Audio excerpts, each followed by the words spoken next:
We're recording! Yes, I'm so excited. In the most important tennis match in the world, the only one that anybody should care about, as we begin episode 43, SmartB Sports Update podcast, Storm Hunter and somebody else is through to the semis in the women's doubles. There you go, Dan. There you go. We've got something to cheer about. It's the most important tennis match in the world. All the rest are meaningless. So moving right along, on to cricket. And now that we're on it, John, what I'll do, it's the same old story, John. We're recording at about 2:30 in the afternoon on Thursday. So we've got this situation at the moment where we've got the women's semis coming up on Thursday night, so 7:30 p.m. start. On Rod Laver Arena, we've got Coco Gauff and Arena Sabalenka against as well as Yastremska and Zheng. Those are the two women's semis on Thursday night. The men's semis will take place on Friday afternoon, 2:30 p.m. Djokovic v Sinner. Yeah. So Djokovic gets snubbed from the primetime slot again, John. It's becoming a very common theme, that one. And Medvedev v Zverev gets the primetime billing at 7:30 p.m, John. I read that they reckon the Djokovic continually getting the daytime slots is actually because it's a better time period for more views around the world. They know he's not as popular in Australia, so won't get as many views, but then they'll get a lot of more international ratings, actually. Yeah, well, I think it helps him anyway, John, because he gets his match over and done with in the afternoon. He's not playing these matches into the late hours of the night, and we're going to get into that a bit, some more problems with the scheduling, John. But I reckon looking at Djokovic v Sinner, John in particular, that's the blockbuster match for me, even though they've put it on during the day. I give Djokovic a 70% chance of winning. I give Sinner a 30% chance of winning. Sinner hasn't lost a set at this tournament at all. Sinner did beat Djokovic twice towards the end of last year, once at the Davis Cup and once at the ATP World Tour Finals. So he's got that billing, but I still think Djokovic is the favourite, John, even though a lot of people are jumping on the Sinner train. On the other side, nobody cares. Medvedev v Zverev. Yeah, look, John, I was disappointed that Zverev beat my new favourite player, Carlos Alcaraz, last night. Insane. But yeah, John, so we got this situation where we're at semi-final stage and no real point going into huge detail because by the time our esteemed producer, John, puts the podcast up everywhere it's got to go, we will already be into these semi-finals, and so there's no point in us doing detailed. Novak is paying $1.51. Bet with your head not over it. Yes. Medvedev is a favourite at $1.66 in his match. Gamble responsibly. Cool. Yes. In the end, I don't care because, as I said, in the most important tennis match of the weekend, which is tonight, the Storm Hunter's playing with someone else against other people. So we'll keep our eye on Storm Hunter, John, and we'll have a full wrap of the men's singles final on Monday along with the women's singles final, and obviously we'll have Storm some Hunter's news on Storm Hunter. Yeah. I think she's your new favourite player, John. Yeah, 100%. Only because she's the only one left. She's some other lady, Katarina something, blah, blah. Siniakova, maybe? Yeah, I know she is. Yeah, Siniakova. We can talk about the nonsense that's been going on with the tennis and the Australian Open and the scheduling and some of the weird choices the Australian Open organisers are making, including Sinner and Rublev going to 1:30 a.m. This is so that whole sequence of events for that one is quite weird, yeah. Yeah. So we had this. This was on Tuesday. You're talking about, John. So Tuesday on Rod Laver Arena, they started play at 12 p.m. with a doubles match, and then. So straight off the bat, they were getting behind. Then Gauff and Kostyuk quarterfinal came on after that doubles match I'm talking about. Then it was Djokovic v Fritz. It was a long match. It went 4 sets. It pushed the night session much later. So I think Sabalenka and Krejcikova, they didn't get on till about 9 p.m. And then Sinner and Rublev went on after that. And Sinner and Rublev didn't finish until 1:30 a.m, John. So a blockbuster quarterfinal like that went unseen by most people who have to get up and go to work in the morning. 1:30 a.m. finish. You can't have these blockbusters at that time of the night, John. Not enough people are going to see them. Just really disappointing. They could have started play much earlier with that doubles match, or even not had it at all. They could have not moved the doubles to another court. They could have started Goff and Kostyuk at 11 a.m. Then Djokovic and Fritz could have come on after that. Then there's no way that Sabalenka would have started at 9 p.m. She would have started much earlier. And that would have obviously brought Sinner and Rublev forward to a much more watchable time for the audience. And apparently they asked the women if they want to move to a smaller arena. They did too. And of course they turned it down. Yeah, they did. Well within their right. And luckily, it's the Sabalenka-Krejcikova match and the Sinner v Rublev match. Luckily, both matches were straight set wins. Had they have been longer, John, that 1:30 a.m. could have turned into 4 a.m. or even 5 a.m. Just terrible organisation because, and during that, I noticed you got, like, as a separate thing, they did a long interview with Novak Djokovic on the court. And Nick Curios, a fanboy interview after that match between Djokovic and Fritz, when the night session crowd are waiting there, wanting to get into the arena. I know the interview only went 5 minutes, but come on, seriously.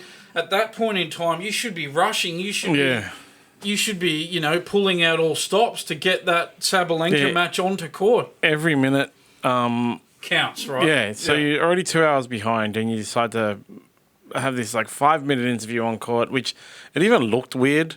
I'm surprised there isn't a bunch of internet memes already posting around. It was so sycophantic from Curios, John. It just made you sick, that interview. He said this, and I quote, he said, "I sat in that box for 4 hours. You were blowing me kisses." So Curios tried to make the whole interview about himself, even when it was supposed to. He would never do that. What are you talking about? And it's out of character. Yeah, so Curios tried to make it all about him, as usual. And we had this situation where there was this farcical interview going on when everybody was waiting for these night session matches to go on court, John. Yeah, and they that was the thing, right? That's one of the main reasons why the girls didn't want to move. It was because some of the people who were in the night session tickets, had the night session tickets, would have had less tennis as well. Even that is not really an acceptable solution, to go to the women and say, hey, do you guys want to move and start earlier? Because all the people that have paid for the night session have paid for more than one match, yeah? Yeah. And so they would have had one less match. So that's the issue, isn't it? Yeah, and so it's not really fair on anyone. And I understand you can't estimate they can't really organise the length of a tennis match. It's a varied type thing, of course. There's a variation to it. But yeah, when you're behind, you don't drag it out more. You like you said, you just rush through it. Everybody out. Yeah, Come on, quick. You abandon any interviews. Yeah. We've got to get this show. That nobody wants to see anybody. Nobody in any way. Nobody wants to see it. and then so Wednesday they made a bit of a change in reaction to Tuesday's farce. They started play at midday on Rod Laver Arena. This time there was no doubles match. They went straight into that quarterfinal between Noskova and Yastremska. Mm-hmm. Then Hurkacz Medvedev played off in a 5-setter. Then the night session was Kalinskaya v Zheng, a 3-setter. Then Zverev and Alcaraz, a 4-set quarterfinal. Zverev-Alcaraz started at about 10:15 p.m. The third set finished at about 12:30. I watched it, John. I was having trouble sleeping. And so then I went to bed. So if it went 4 sets, so if the third set finished at 12:30 a.m., I'm guessing the match finished at a similar time to the previous night, 1:30 a.m. So you got a blockbuster between Zverev and Alcaraz that's not starting until 10:15 at night. And John, I know, again, John, this is not a sexist comment because I'm talking about the specific match. But I'd never heard of Kalinskaya and Zheng. So I wouldn't have had them on at 7 o'clock, John, waiting until 10:15 to get Zverev and Alcaraz on. I would have had Zverev and Alcaraz on in the prime slot at 7 p.m. And it's not sexism because if it had been Ash Barty or Naomi Osaka, I'd be saying, fair enough, have them on first. But it's only because that Kalinskaya v Zheng is a low-profile match. And you've got that at prime time. 7 p.m. Yeah. Sitting around till 10:15 p.m. waiting for Zverev and Alcaraz to go. There's not much high profile left in the women's. That's one of the things about the women's. That's the thing. So you got to be a bit flexible. Look, in that instance, John, I personally would have had Zverev and Alcaraz on first and then had the women on after that. Yeah. That's what I would have done. The day before, they probably should have done that too. You know, like it's. Well, I mean, Sabalenka, she did win the Australian Open last year. But look, John, if it was me, if I was making the decision, I would have had Sinner and Rublev on first. I would have. Sinner is the second favourite, actually, to win the Men's Australian Open. So, well, now he has to beat Djokovic. He was the second favourite. Yeah, he was. Now he's not. He might have fallen fourth in the pecking order now. Poor Sinner. And that's the thing. Out of the three guys left, Sinner is the one that is most likely to beat Novak Djokovic. But unfortunately, if he beats him, it has to be in the semis. And then if Novak gets through, which he's highly likely to get through, he's probably going to win the final. Because neither of the other guys are likely to beat him, actually. He's going for his 11th Australian Open title. But, John, I just brought that up because there's just so many things they could do differently with the scheduling that they could very easily fix these problems. But we continue to get these issues arising year after year after year at the Australian Open. Just need a bit of common sense. But this is a problem having... So you've got the Tuesday night, 1:30am finish, Sinner and Rublev. So you've got a blockbuster Sinner and Rublev that's going unseen by most people who need to go to bed a lot earlier than 1:30am.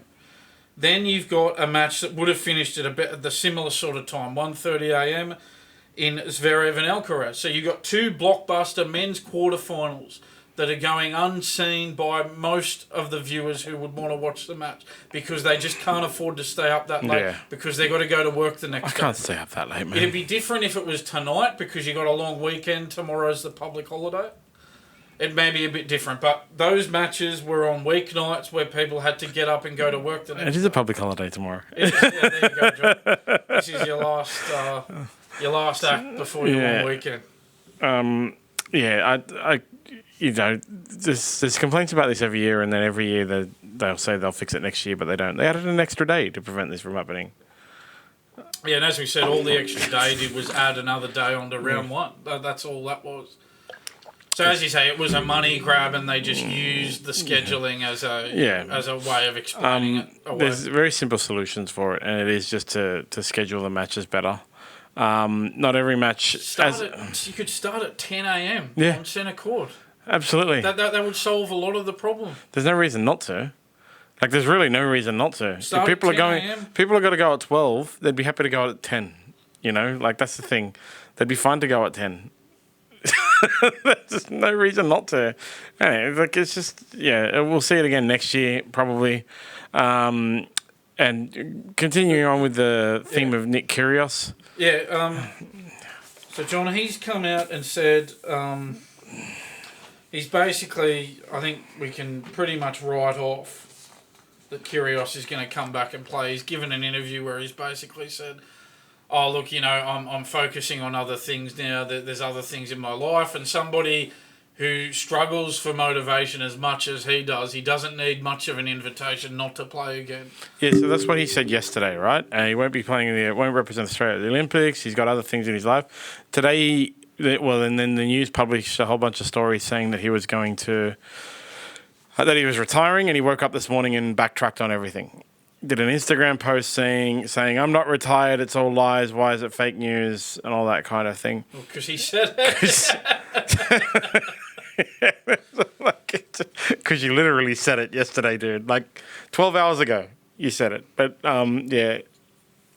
honestly, I think it's pretty obvious he's actually, retired. Yeah, and so sometimes I think it's pretty obvious that he just goes looking for a fight, John, because...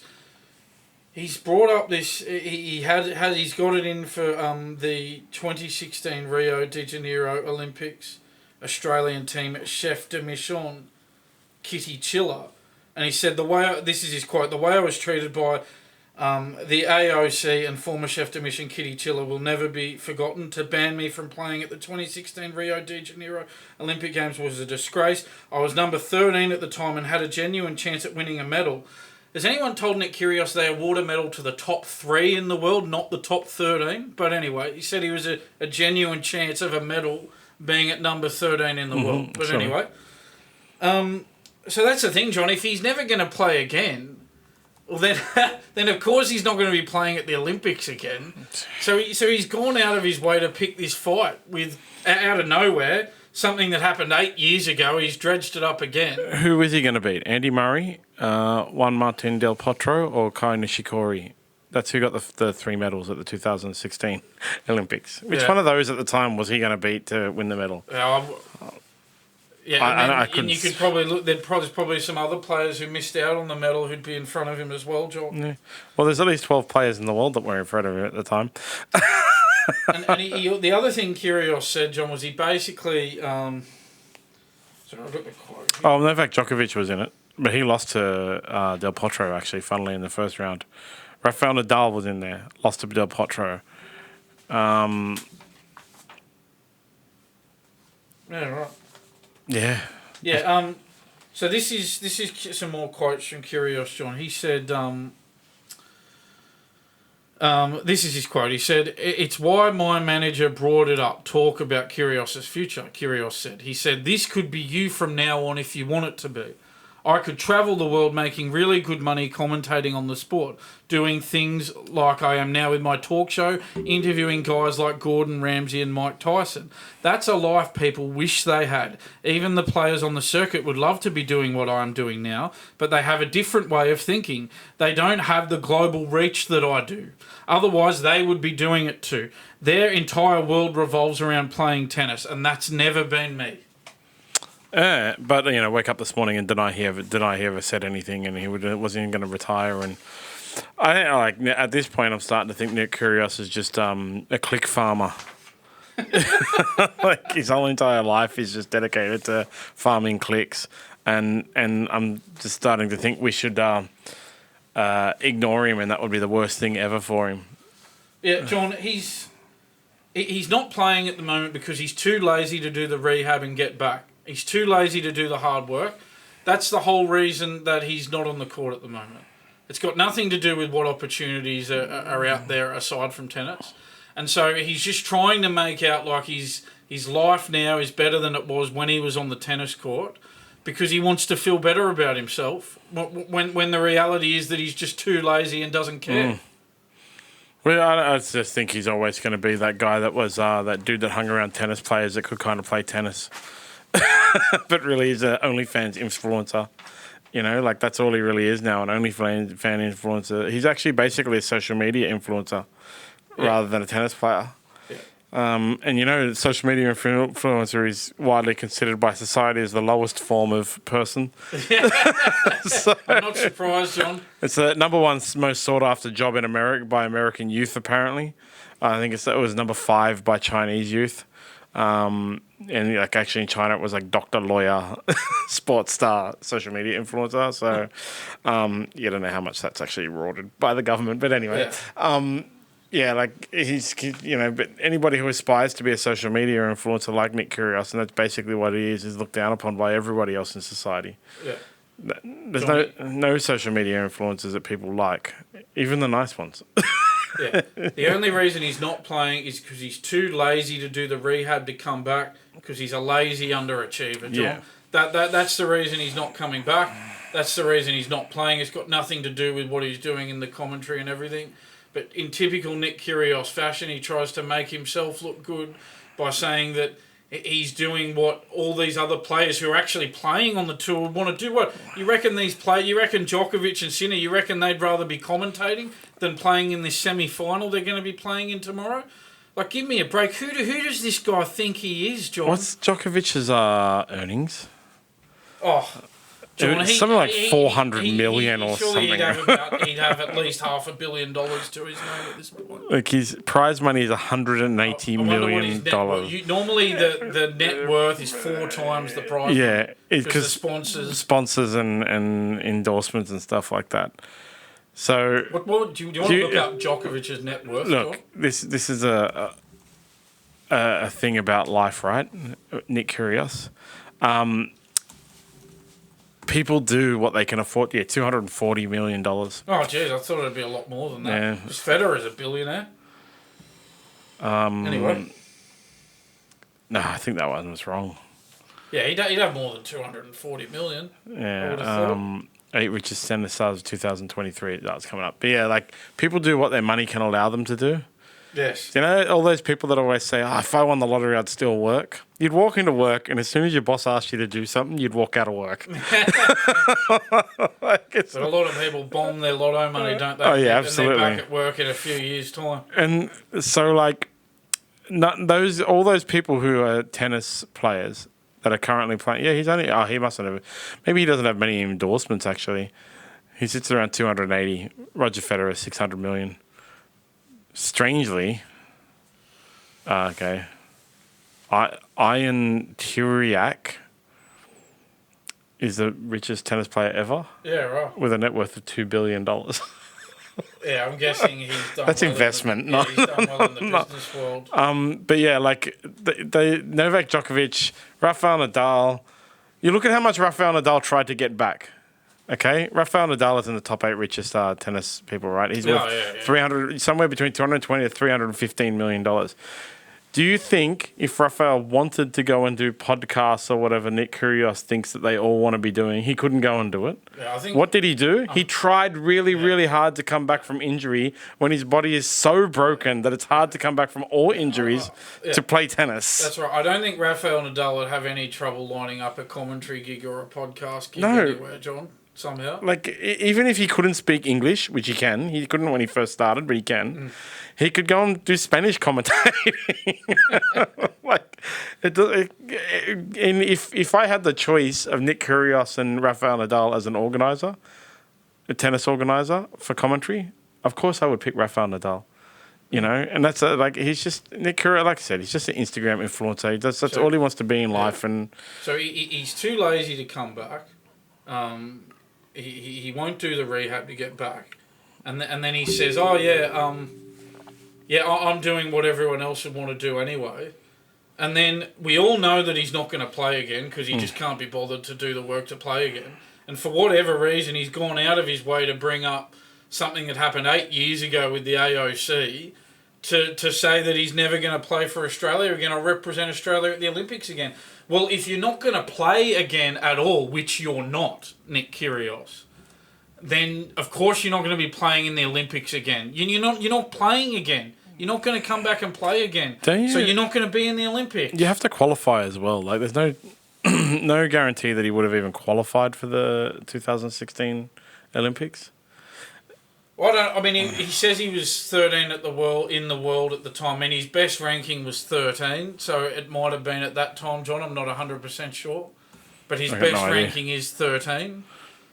And then he says that being number 13 meant he was a genuine chance of a medal. Well, he wasn't on the invite list. When there's only 3 people on the podium. But he wasn't on the invite list. He wasn't on the entry list. This stuff is available on the internet. You can actually look up what the real is that really happened now. It's not like the old days where I'd have to go down to the library and try and find a book that someone had written or a newspaper. This is a list of all the people that were invited and qualified and stuff. So what was he? Oh, because he got banned. I think they banned him. They banned him from playing in that 20. Yeah, but he was never on the invite list. He was never even No. Never even invited. So what was he banned for? Is this like Anthony Mundine's 42-man squad? Let's check that one out. Of course, all the new stuff is coming out. You just type Rio Olympics, yeah.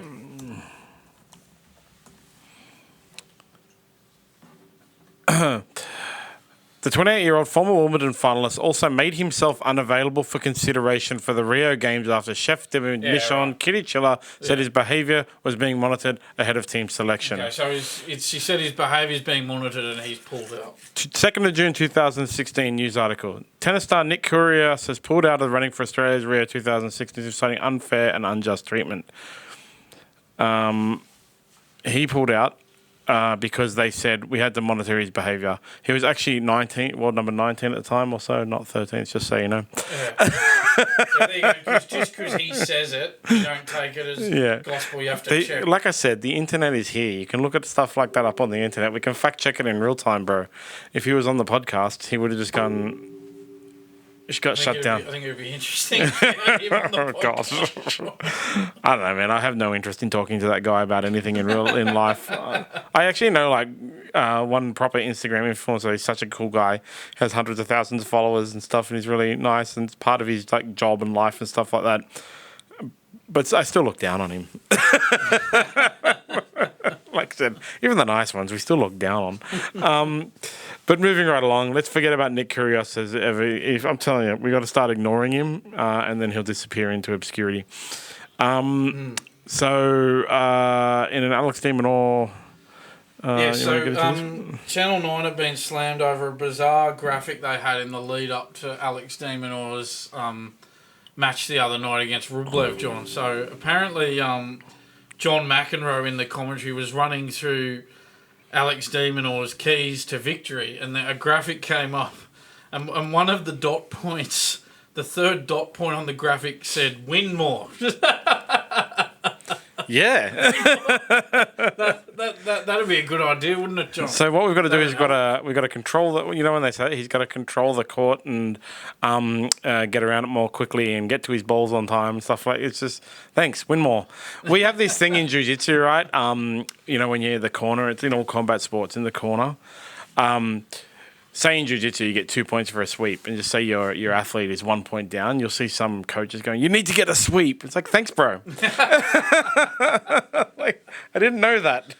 Instead of detailing what they need to do to get the sweep, the person's left leg is out, so if you underhook that, you'll be able to go for a sweep or whatever. They'll be like, get a sweep, get a sweep, get a sweep. Win more. So, we actually have the mockery of it when we're doing, if someone will say, "Can you corner me?" I'll be like, "Yes, win." Submit. Oh, match hasn't started yet.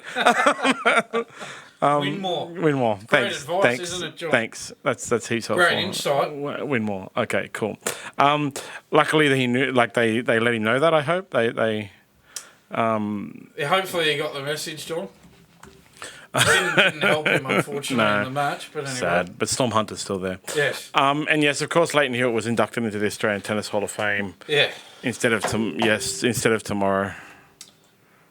Yeah, exactly. They couldn't do it on Australia Day, John. They couldn't bring themselves to do it. But yeah, Leighton Hewitt inducted into the Australian Tennis Hall of Fame, John. Inducted on Rod Laver Arena, John, the scene of a lot of his great triumphs. Back in 2003, he came from behind to beat Roger Federer in the Davis Cup semi-finals on that court. Then 3 months later, he helped Australia win the Davis Cup final over Spain on that court. He also reached the final at the Centenary Australian Open in 2005, beating Rafael Nadal, David Nalbandian and Andy Roddick on his way to the final before losing to Marat Safin in 4 sets. So inducted into the Australian Tennis Hall of Fame. Hewitt, he first played at the Australian Open as a 15-year-old in 1997, and that was the first of 20 consecutive Australian Opens that he played in. There were a number of legends present at the ceremony on Wednesday, John. Rod Laver, Ken Rosewell, Frank Sedgman, John Fitzgerald and Margaret Court. John, it's good to see that she still gets invited to these gatherings and people haven't forgotten the player that she was. Hewitt's already in the International Tennis Hall of Fame, John. Of course he is. He won the 2001 US Open and 2002 Wimbledon titles. He's a 2-time Davis Cup winner in 1999 and 2003. 2-time ATP Finals winner in 2001 and 2002. Twice year-end world number 1 in 2001 and 2002. He was ranked number 1 in the world for 80 weeks, including 75 weeks consecutively. He was number 1 in the world for the whole year in 2002, and he's a winner of 30 singles titles. He's now Davis Cup captain for the Australian team. He's the 47th Australian Tennis Hall of Fame inductee, John, and a bronze statue of Hewitt will join those of other Australian legends in Garden Square at Melbourne Park. That's awesome. He deserves it. Apparently, I was reading a thing about his son, other Hewitt. today saying, there was like a chance for him to play or try and qualify for the Adult Australian Open, and they chose not to do it. But he's shown that he can play. Like Leighton Hewitt was saying, he's shown he can play against adults, and so for the rest of the year, they're going to be targeting him entering adult competitions. Okay. He's apparently younger than when Leighton Hewitt actually, like day-wise, debuted. So when he was 15. Yeah, I mean, Leighton was in the main draw at 15. Yeah, but like Cruz has just turned 15 and it was right, and 15 in 6 months. I think Leighton was about to turn 16 when he debuted. And Cruz has just turned 15. Yeah, true. So, so we'll see how he goes, John. He's got time on his side at his age. He could be in a major by the end of the year. We'll see how we go, John. Fingers crossed. Best of luck to Cruz Hewitt. And then in another 20 years, they will be inducting another Hewitt into the Hall of Fame. Yeah, well, I'll tell you what, John. I don't think any of the current crop of Australian players are going to win a major. I've got to be honest about that. And so we are looking at someone like a Cruz Hewitt to carry the baton for the next 5 to 10, 15 years in Australian tennis. No pressure, No pressure. Not putting any pressure on him, John. No pressure. But you're our current last hope. So Because of how good his father was, we are looking to Cruz Hewitt, John. Or Demon, or if he can get better and do something. Yeah, so Monday, I guess, will be a really heavy Australian Open day for us. We'll go through all of the end results when Djokovic beats one of the other guys. Storm Hunter wins something, and whatever else happens. Yeah, we'll look at the women's final as well. John. On to cricket and the Heat versus the Sixers the last night. Yes. The Heat ended up winning by 54 runs. Yeah, that was the BBL final. Yep. Yeah. It was bizarre, actually.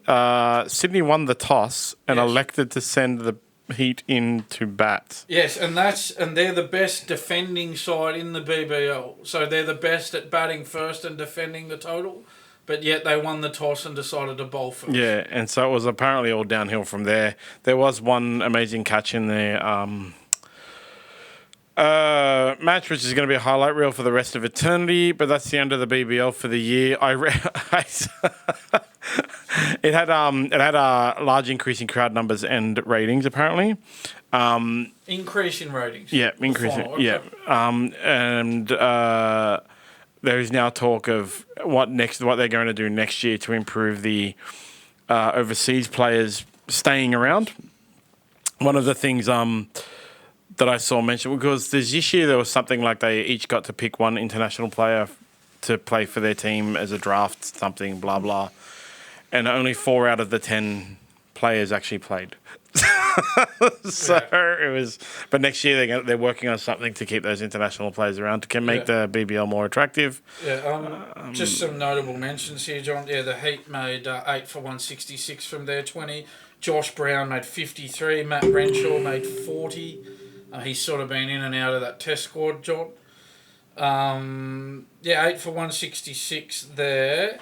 The bowling, Sean Abbott took 4 wickets, 4 for 32. So he was the best of the Sixers bowlers. But then the Sixers just didn't fire with the bat at all. No. Rolled for 112. Terrible performance with the bat. Well done to Spencer Johnson, who took 4 wickets for the Heat, John. Unbelievable. They couldn't even bat out the whole... Yes, well, Spencer Johnson was man of the match, John, with that 4 for 26. So... But, now that we've reached the end of the BBL season, John, I got to be honest, I had trouble getting into it. I'm like you with that. I think there's a real lack of star power in that competition, and they need to do something to address it. They need to be luring the likes of Virat Kohli, Ben Stokes, Joe Root. These are the players they need to get into that competition. If we're just getting the Australian players on the odd time when they feel like playing, that's not really enough for this competition. I don't think there's enough high-profile players in the teams, and you struggle to get interested in it. And I'm an avid cricket follower, John. Yeah, so I struggle to get interested in that competition. We were making jokes this morning because they named the T20 team, and of course it's about Dave Warner, but yes. Warner's been selected in the 14-man squad. We were making jokes this morning because in the announcement they included the BBL teams that the players play for, and they've since removed them from the news articles. Oh, there it is, come up. So and we were wondering, like, so, you've got Dave Warner, Sydney Thunder, and Mitch Marsh, Perth Scorchers, and we were like, how many games did they play in those teams? Like, why did they bother including it? Yeah. Like, how many games did Dave Warner play for the Thunder? Wasn't it just that one that he flew a helicopter for? Like, like really, why did they bother? I know Zampa played quite a few for the Renegades and stuff, but yeah. So that's the discussion that's come up today. Is actually like, they're going to be looking at how they can keep those international players in the teams, because every team did have one of those like superstar-ish international players, and it'd be more interesting if there was. But well done to the Heat. They've won for the second time in 13 years. And I think they won first one 13 years ago or something like that when it first started around. Yeah, I'm not really prepared on it. 2011-12 was the first season. I think they won. Warney was playing. I think they won 2013. Off the top of my head, like that's. It was good to watch when Warney was playing. John. So he did mic him up, and he'd say what he was going to do next. And he'd say, "I'm going to bowl this guy out." And he'd go and do it. Be like, okay, cool. That was awesome. That's what the kind of thing they need. But again, like the cricket, there's no Shane Warnes anymore. No. They used to mic up Gilly and Shane Warne and all these guys, but there's none of them anymore. We're never going to see Shane Warne again, John. But there's no characters there. He's a one-off. There's no characters there we want to hear mic'd up anymore, really. That was one of the cool things about the BBL is the miking up of the players, and they'd say like heaps funny stuff. Remember when, I don't know if you've seen the vision, John, but you remember when Australia won an Ashes test in England, Shane Warne grabbed a cricket stump and he was dancing on the balcony, going like that, just stirring up the English supporters. And I was just thinking, there's no way an Australian player would do that now. No, they'd all get in trouble now if they did that. That's one of the problems. Like, we can just skip one here because they don't get in trouble. Because seems like Glenn Maxwell went out and then went to hospital for being dehydrated. Yeah. So Glenn Maxwell, another weird thing has happened with him because that's what he does. Okay, so we'll go to that before Pat Cummins. Because it does, they won't do it anymore because if they do anything... apparently Glenn Maxwell wasn't heaps drunk or anything. He was just super dehydrated. And he had a few beers and a cocktail or something. It seems to me like it's a bit of a non-story. Yeah, that's why they will never dance on the balcony, because there'll be a story about it in the newspaper tomorrow. He was a bit sore and sorry on Saturday. Well, who hasn't been after a Friday night drinking? Yeah. But he's back in Melbourne and resumed training yesterday. This is what his manager was saying. He's not under investigation by Cricket Australia. New details. I'm reading this from the report. New details emerged on Tuesday with the Sydney Morning Herald reporting witnesses believe Maxwell was suffering from dehydration. I didn't think suffering from dehydration was a crime, John. Yeah, well, that was it. He was dehydrated and almost passed out or something, so they took him to hospital. Something like that. Like, it was nothing. Like, nothing. But if they do anything, they in the news now and, investigated. But that's one of the... It wasn't like he did it the night before a game. No. It was just anyway. So let's move one backwards. And Pat Cummins, because it's really important for us to know in political and socio-economic situations what our sports stars think. And thankfully, Pat Cummins has let us know what we should do about Australia Day. Thankfully. Yeah. So the quote from him was, "We should have an Australia Day, but we can probably find a more appropriate day to celebrate it. Once you start realising Jan 26 and why it is chosen, Australia Day is meant to be a celebration of everything Australia and our history. So we could choose a better date."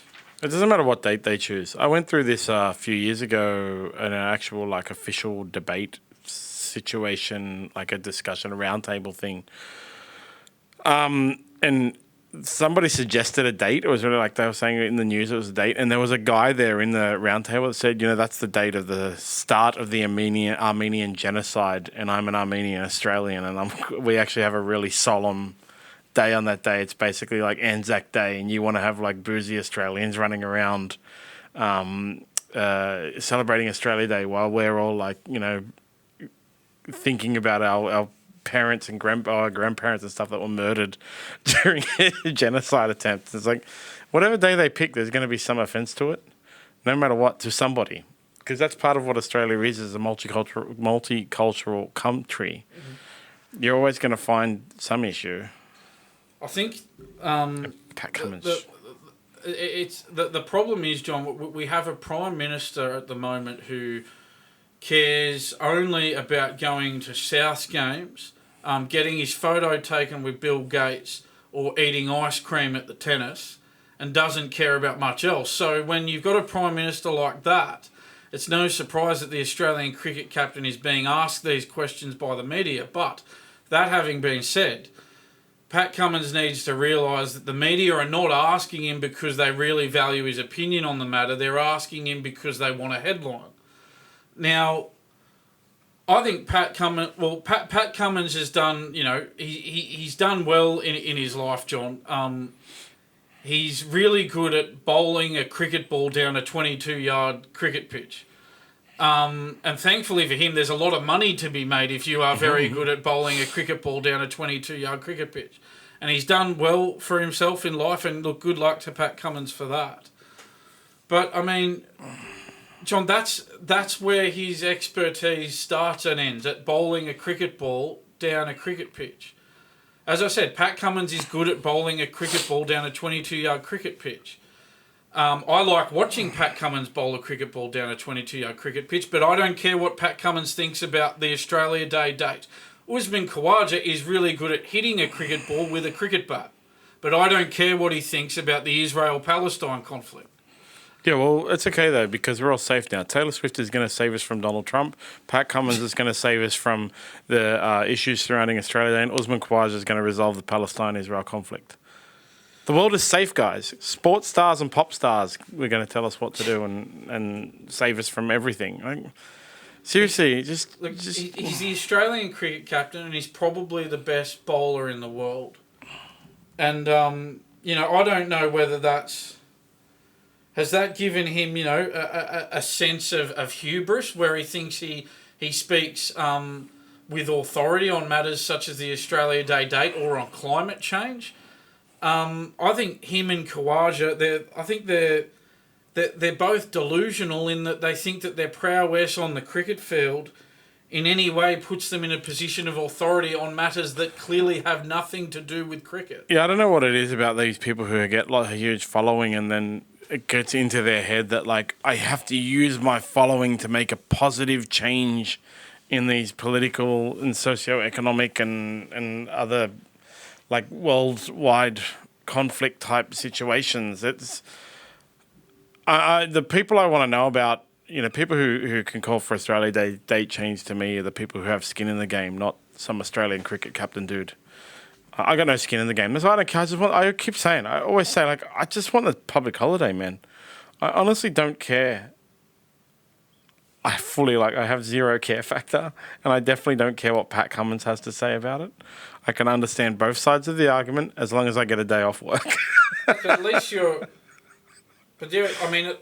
not out there saying, "Oh, the date should be changed, John." That's the thing. I don't care. I know, but the people who are saying that it should be changed, are they going to just not have a day off then? If they're not happy with it being on that date, they shouldn't have a day off then. I want it changed to March the 23rd. To be honest, that's my date for a pick. I don't know if there's something negative or offensive about March 23rd, but I want it changed to March the 23rd. Australia Day can be celebrated. We have a public holiday on March the 23rd every year because my birthday is March the 22nd. So if we have March the 23rd public holiday, then I can have a big boozy night every one of my birthdays. Like, that's sort of like, to me, that's like the celebration of Australia as a country and all that kind of stuff, blah, blah, blah, whatever is actually secondary to the day off. And then that secondary thing is like, we should have a national day because every country has a national day and some people are patriotic. I am patriotic. I always follow the Australian sports teams and Storm Hunter is now my number one tennis person because she's the last one that's left to care about. I don't care about the men's singles anymore. I only care about the women's doubles. All right? But isn't it great, John, that we've got these really really difficult world issues like climate change and the Israel-Palestine conflict. But isn't it great that we've got Pat Cummins and Usman Khawaja to solve them for us? That's what I mean. They don't have skin in the game. They just think they have some... Like, it's an overinflated sense of your own self-worth to think that Is it redirected... You know, if you talk to Pat Cummins or Usman Khawaja, right, they come across as humble individuals, right? They're not going to come out and say... Pat Cummins is not going to come out and say, I'm the best fast bowler in the world. No. He's not... And Usman Khawaja's not going to come out and say, I'm one of the best batsmen in the world. But is this their way of... Do you sort of know what I'm saying, John? It's sort of like they're saying, look, I'm so prominent that I can comment on these issues that are so far removed from my area of expertise. Yeah, there's a what's it called? There's the savior complex that people have in the universe or in society. Yeah, Bono's the same. Taylor Swift is the same. Yeah. Like, I feel like I have to do something is one of the most nonsense statements in the English language. And she was blaming herself for Donald Trump getting in as if it had anything to do with her. Like, and then Pat Cummins and Usman Khawaja is the same. Like, they have a platform, so they feel like they have to do something. You know what they should actually do? Shut up and play cricket. That's like, I feel like you have to do something too. Shut up and play cricket. Well, I spoke to a friend of mine about it yesterday, John, and he said, I told him about what Pat Cummins had said about Australia Day. And his response was he should just shut his mouth. That was his response. Exactly. And it's hard to disagree with that, John. It's true. Because this is the thing, John. Like, you can think what you want about the Australia Day date, right? Yeah. You can have your view on that. Of course you can. Pat Cummins might be right about it. But my issue is, why is he saying it publicly? And then people will say, like, so someone else I spoke to said, oh, but, you know, they asked him the question and he answered it. It's like, yeah, but he didn't have to answer it like that. Pat Cummins could have said, you know what, guys, thanks for the question. But, you know, I'm a cricketer. I think this is more of a question for... If you want to know Cricket Australia's position on the issue, probably better to talk to the CEO, or, you know, probably better to talk to politicians about this one, guys. But if you want to ask me about the test coming up against the West Indies, happy to answer your questions. That's how he could have answered. If the question was, what do you think about the date of Australia, he should have said, I don't know, it's not my business. Yeah, that's the thing. People will say... Moving right along to cricket. People will say, oh, he got asked, so he answered the question. Okay, but he could have answered it very differently. Yeah. Maybe he should respond with, and, you know, what do you think about what pair of shoes I should wear today? Because that's as relevant to you as what you're asking me is to me. So let's move back to cricket. Honestly, like I said, I'm going to put a poll out there tomorrow on my Instagram. Should Australia Day date be changed to March the 23rd? March 23rd? Yeah, is that March just a date you picked out? That's the day after my birthday, so I can have a birthday celebration every year, you know? March the 23rd. So if you get a day off on your birthday... Day after your birthday, right? It's the best day for a day off, actually, because then you can have a party on your day off. Yes. You can have a party the day off. That'd be an extra long weekend if it fell on a Thursday or Friday, John. Beautiful. Anyway. But the internet continues to troll cricket players. This is becoming quite weird now. Travis Head is now... John, this was one that I found that was about a month old. Sorry, I'm just going through my notes here, John. I'll get it for you in a sec. Oh, yeah, because we went to that Glenn Maxwell one early. Yeah. Just gathering my notes. Yeah, so this is the tweet, John. I thought, seeing as we're at the end of a week, heading into a long weekend, we could do with a bit of a laugh. So I found this. This was from December. The following fake tweet did the rounds, claiming to be posted by Travis Head. So it says this, John. This is the quote from the fake Travis Head account. We stand with Usman Khawaja. All lives are equal. It's a fake tweet. Is it? I don't know what they're doing with these fake tweets, man. But it's so funny how they're doing ones that don't seem that outrageous. Yeah, exactly. It's so weird. There's a real art to it, John. There's a real science to it. So I remember a long time ago listening to a thing from Renee DeTesta or whatever, the one that did the analysis of Twitter's things, and she was saying like what they do is like the Russian Twitter farms, they gather followers, and then after they have enough followers, they organically gather followers, and after they have enough followers, then they change the intention of the Twitter. They change the name and stuff like that. So one of the examples she uses was like Kermit the Frog memes. So heaps of people follow this Kermit the Frog meme Twitter page, and like it generated like thousands and thousands of followers, because all it would do is every couple of days post Kermit the Frog memes, and they were really funny. And then it went silent for a little while, right? And then changed its name, and then changed its intention, became like this really like political anti-American government or whatever. So maybe that's what they're aiming for, like make a cricket account that is kind of real, so people will start following it. And then it'll convert to some kind of political thing. That's a great one from Twitter's head, man. The week, John, and I thought that's a great one. I love it. It happened about a month ago, but seeing as we didn't talk about it, I thought we could do it. No, that's a good one. On our Australia Day sort of Australia podcast. Day Eve podcast. Yeah, speaking of Usman Khawaja, the Australian Test Team of the Year was named. It was so funny. I read this article and I was like, wait, it's only like 20 days into the test. Oh, wait, they're talking about last year. So the Test Team of 2023, 5 Australians were selected with Pat Cummins, the captain. Usman Khawaja, Travis Head, Alex Carey as a wicketkeeper, and Mitch Starc making the team. I thought Pat Cummins being the captain was a bit weird, because I remember having a conversation where he didn't play a lot of Test cricket last year. Was that one of the things? Yeah, I mean, he played. I'm pretty sure he played all the Ashes tests, John. So. Yeah, and they won. Yeah. Well, they drew and retained the Ashes. Yeah. Oh no, he captained Australia 11. It was ODIs he didn't play many of. Yeah. So, John, you mentioned the ODIs. Now, I thought I had a look at the ODI Team of the Year as well. I know you looked at the Test Team of the Year. So, remarkably, John, Australia only had 2 players in the ODI Team of the Year. Wait, so you mean World Cup winning? Yeah, so they won the World Cup. They beat India in the World Cup final, and India had 6 players picked, John. Only Travis Head and Adam Zampa were picked. Not Glenn Maxwell? The Aussies. So the World Cup winning captain, Pat Cummins, was overlooked. Glenn Maxwell was overlooked, who played one of the greatest ODI innings of all time, that double century against Afghanistan, John. So there you go, John. So some curious... I mean, John, I think that the BCCI and ICC are basically, that's cricket's 2 governing bodies, right? Like the United Nations and the USA basically are of the world, right? And it's the same thing. The United Nations run the world in name only. The USA really run the world. The ICC run cricket in name only. The BCCI really run cricket. Yeah, wasn't it Ricky Ponting who said they were a mafia? Yeah, fake Ricky Ponting said that, yes. I'm pretty sure it was real Ricky Ponting. I can't tell the difference.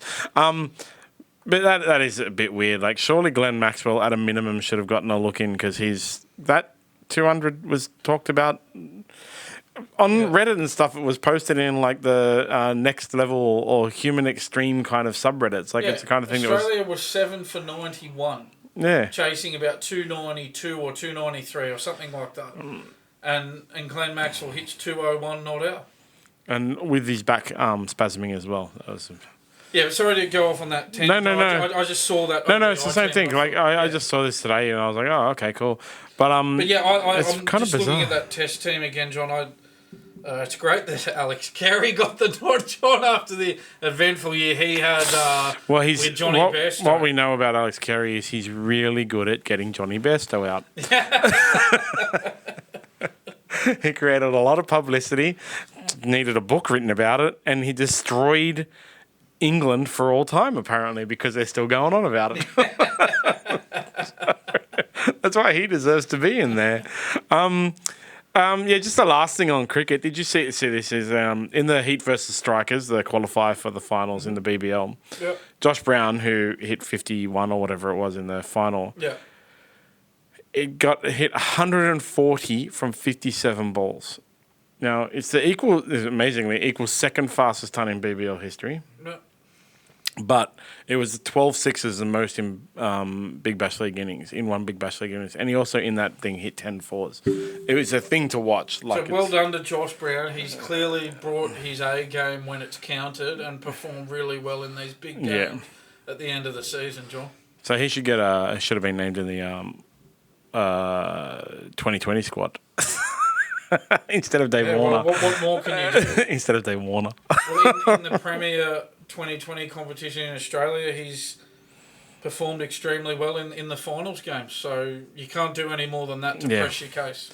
But it's something. It's a thing to watch. Like it's really like just watch the highlights of it. It's really amazing. So that's it for cricket. Dave Warner will bring us more cricket on Monday, I'm sure. Also, that's one other thing I was going to mention, John. So a similar thing to the Australian Open tennis. John, the second test between Australia and the West Indies is getting underway as we speak, John, at the Gabba in Brisbane. It's a day-night test. As I said, we're recording this on Thursday afternoon. That match, I believe, has just got underway, John. It has 7.5 balls. Overs, yeah. Overs, sorry. West Indies are 9 for 1. Man, that run. It'd be 1 for 9. I hope it's 1 for 9 and not 9 for 1. Oh yeah, sorry, 1 for 9. Sorry. Yeah. I hope so. You never know, but it would be 1 for 9, John. So no point in us going into much detail on that, John, because as I say, by the time this podcast goes up and goes out to everybody, this game will have progressed a lot more than where it's at now. Well, so we'll have a full review. At this rate, West Indies will be out soon because. That run rate is atrocious. Their run rate is just over 1 per over. Yeah, so they're on the go slow there, John. I mean, at least they've only lost. Maybe they're trying. I know that's it is the West Indies we're talking about here, John. But maybe they're aiming for a draw. But anyway, John, I just thought I'd mention that. We can't talk much about that in detail because by the time this goes out, it'll be. The match situation will be very different. So we'll have this game's not going to go to day 5 unless there's rain. No.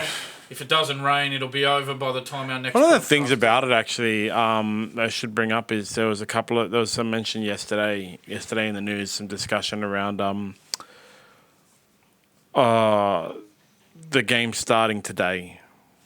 There's a firm belief it should have started tomorrow instead because it's probably not going to go through to Monday. And so what's really going to happen is going to be today, tomorrow, and Saturday, and then finish, and that leaves everyone with nothing to do on Sunday. Now, I thought that discussion was a bit mean to the West Indies, like they won't be able to get past the third day. Well, John, but it's highly likely. I think West Indies tests, they should start on a Saturday. Because it'll just be the weekend. By the end of the weekend. Weekend. It'll be a weekend test. That's cricket for the week. But let's move on to rugby league. And honestly, guys, just our opinion, which I'm prepared for. The Dolphins preview for 2024. So last year they finished 13th, was it? Yes, we're up to 13th. I should really note that down. Yes, they did finish 13th last year. And for a team in their first season, if you don't come last, you get a pass mark. Yeah, exactly. So obviously Wayne Bennett is their inaugural coach. This will be his second year. They do have some gains and losses, which losses is weird to me. They've lost Herman Esiesi to All FC. And Brenko Lee? Yeah, he was released. Pawasa Famusili to the Bulldogs. Oliver Gildart to All Kingston Rovers. But they have gained Jake Avarillo, so a lot of strike. What they've gained is strike. Yep. So Jake Avarillo, Herbie Farmworth, Tom Flegler, and Oren Keeley. That strike is... very, very impressive. Yeah, so Jake Avarillo was the second highest try scorer for the Bulldogs, right? In the last couple of seasons, he's been their number 2 try scorer behind Adokar. Yeah. So this will be the second year with St. Wayne. Yeah, so John, I was reading yesterday that Wayne is going to finish up coaching the Dolphins at the end of the year and hand over to Christian Wolf. Yeah. That was always the plan. 2 years. Okay. Because it's a setup. Because so I went back to Wayne Bennett's life. Wayne Bennett has coached for 3 clubs across 4 changes, right? So 1998 he started Brisbane. He was the inaugural coach there. So the second year, this is the second year, they went from 6th to 7th, actually. Yeah. 6th from 7th, so they went up. They were 7th in their inaugural year, 6th in their second. And remember, that was the time of top 5, so 1998. Yeah, 1998. And then the next year they made the finals. When he took the Dragons over, Dragons were a bit of a basket case. Nathan Brown, they were the world's biggest chokers. Mm-hmm. Won a premiership in the first year, and then second year won a premiership. Mm-hmm. When he took over the Knights, I'm amazed that they didn't win a whole bunch of wooden spoons with all the stuff that was going on in the back office. But in his first year, they were 7th. In his second, they went down to 11th. Then he went back to the Broncos because the Knights basically collapsed. His first year, Broncos was 6th. His first year they were 2nd. Second year they were 6th. Mm-hmm. And then he went to the Rabbitohs, and they went from 4th to 6th. They went down. So second year, for all of his clubs except for the original Broncos, his teams actually went worse. Okay. John, I think with those additions that they've made, I think they're going to go better with Farnworth, Flegler, and Avarillo. Yeah. John, I've got them finishing 9th. Yeah, so that was the thing. So in all of the teams he took over, they went worse. But the one time he's built a foundation club, started a club, he's a foundation coach, they went up. So they got better. So the Broncos went to 6th from 7th in his second year, but the other 3 teams, Knights, Broncos, and Rabbitohs, all went down. Mm. So I know it's like, he wasn't a rookie coach when he went to Brisbane. He'd come from Canberra and stuff like that. So if you want to take something about how the Dolphins should go and you want to use some kind of statistics to weight it solely, in theory, based on Wayne Bennett's history of taking over clubs, the Dolphins should go up because it's a second year of a new team. Yeah. Yeah, it was just weird, John, because I read some conflicting reports on it. I read one report that said Bennett was going to go through until the end of 2025, but then I've read another one that says, no, this is his last year, then he's handing over to Christian Wolf. I thought the third year he's going to be like director of football or something like that. So I'm pretty sure, John, that 2024 is going to be his last season. And he's going to hand over to Christian Wolf. But I think he's still going to be hanging around. I know you do have a starting 17 because, to be honest, I couldn't put together one because of the depth. Okay, so I've got one, John. Do you want me to read through it? I've been doing it for these teams we've been going through. So this is my predicted round 1 team. So I've got Hamiso Tabuai-Fidow at fullback. I've got Jermaine Asako, who had that great season, leading try scorer and point scorer in the NRL last year. Yeah. He's on one wing. Jack Bostock is on the other wing. Jake Avarillo and Herbie Farnworth, the 2 new recruits. I've got them partnering one another in the centres. I've got Cody Nikorima and Sean O'Sullivan in the halves. Mm-hmm. The front row, you've got Jesse Bromwich and that other very star recruit, Tom Flegler, in the front row. Jeremy Marshall-King as the dummy half. The back row, I've got Felice Kafusi and Kenny Bromwich, and I've got Tom Gilbert at lock. I've got Ray Stone, Jared Wallace, Connolly, Lemu, Elu, and Mark Nichols on the bench. Jared Wallace, who famously got knocked unconscious by somebody in boxing. So this was the thing, because there's a lot of people on the internet that have Herbie Farnworth going to fullback because he's on fullback money, they say, right? I don't know if he can play fullback, but they've also got Jake Avarillo who can play fullback, and they've got Tabuai-Fidow who did play there last year and can also play fullback. Now, when you've got those 3 guys, Avarillo, Farnworth, and Tabuai-Fidow, who can play fullback, I mean, I could get 17 of their best players when I was trying to get together a team, but I couldn't place them anywhere because it wasn't easy. Their team, even like Jared Wallace on the bench, he could go into the starting front row. They have a pretty good team, to be honest. Yeah. Actually, not a superstar amazing team full of what's his name, Nathan Cleary's and stuff like that, but they have enough players that it's like a little bit of a struggle. They're going to have a lot of people fighting for. They got to. See what, for a second-year team, a second-year club, that's not a bad 17. Yeah, exactly. And John, as I say, I think they finished 13th last season. As we said, I think they're moving up to 9th. If you want me to give my prediction of whether they're going to finish, so there's some other things, right? They also have Anthony Milford playing there, who's never lived up to his expectation. Nathan Feen was on the radio this morning talking about Anthony Milford, saying this is actually his last chance. He's saying Nathan Feen is the assistant coach. He's training the house down. He's going to do really well this year. He didn't play 6 very much last year, but he could very well be the first choice 6 this year. And Anthony Milford's always been a, guy that should be better than he plays. He's like the Nick Curios of rugby league. Yeah, well, yeah. I mean, since that, he had a really good season when the Broncos made that grand final in 2015 and heartbreakingly lost it. We all know how they lost it, John. Mm-hmm. But yeah, Milford was really good that season. And John, to be honest, he really hasn't done much since, and that's 9 years ago. Yeah, but so he played Origin in 2017, 2018. Like, this is an Origin player in a Queensland team, 2017, 2018, which tail end of their success. They're still better than us right now. But it was the tail end of their 11 out of 12 run, John. And so there's other players in their team that can come in and be that X factor.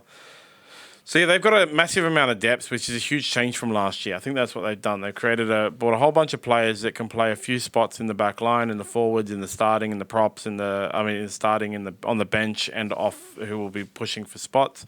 Last year they won their first 6. So I've got it here, John. They won their first 3 games. First 3, last sorry, year. yeah. But from round 14 onwards last year, they only won 2 of 12 games. So yeah, because they had no depth. They had injuries and they had no depth. They had zero depth, right? I mean, this year they definitely have depth. Their whole top 30 squad is basically they can almost put together 2 starting lineups. Their draw is pretty harsh. Okay, they 12 times this year they play 2023 top 8 teams, and 7 times they play top 4. So they have 2 matches against the Broncos, Storm, Warriors, Knights, Titans, Cowboys, Dragons, Tigers. Dragons obviously easy run. Tigers we would think would be an easy run. Cowboys can go either way. Titans we didn't have finishing. Not a bad run, John. Yeah, but Broncos, Storm, Warriors is hardcore. Their 3 Origin matches are scheduled where any rep players will be actually out of the games. Okay, so they will be missing players in Origin. Their buys are all in the first 18 rounds, and 7 of their first 11 games are in Queensland, either at Suncorp or KO Stadium. They do have the longest travel out of any club. So they have as in like the longest distance to travel for the season because they have 4 matches with long travel times. So they're doing as more the Ks away, than anyone they have else, the away games. They have away games for Darwin, Auckland, Bundaberg, and Perth. Okay. For whoever they're playing in those, like some of those teams are going and playing home games there. Unfortunately for the Dolphins, they've been suckered to all of them. They do have a mix across the days throughout the year: 3 Thursday games, 4 Friday games, 8 and 9 Saturday and Sunday. 17 games with 7+ day turnarounds. So even though they do have to travel a lot, they do have a lot of rest days. So I think that's the same as, I think it was at the Titans we did. Titans as well, I 17. think that's the exact same as the Titans. Yeah. 17 games with 7+ day turnarounds. Now, their first 6 matches are all in Queensland. So it's Cowboys at home. Suncorp will be their home. Dragons at home at Redcliffe. Titans away at the Gold Coast. Tigers at home at Suncorp, and Broncos away at Suncorp with a bye on their 3rd round, right? So they have a pretty good home ground advantage, but they are playing all 3 Queensland derbies. I think that those 7+ day turnarounds for the Dolphins and the Titans, that just says to me that I know that Channel 9 have the games Thursday, Friday, and I know they got one on Sunday, but that sort of says to me that because Channel 9 are brushing them on Thursday and Friday, they're getting all these Saturday, Sunday games, and that's giving them the longer turnaround. Yeah, absolutely. Yeah. And that's going to help a lot, especially with the travel, right? So they'll have the longer turnarounds. They do have...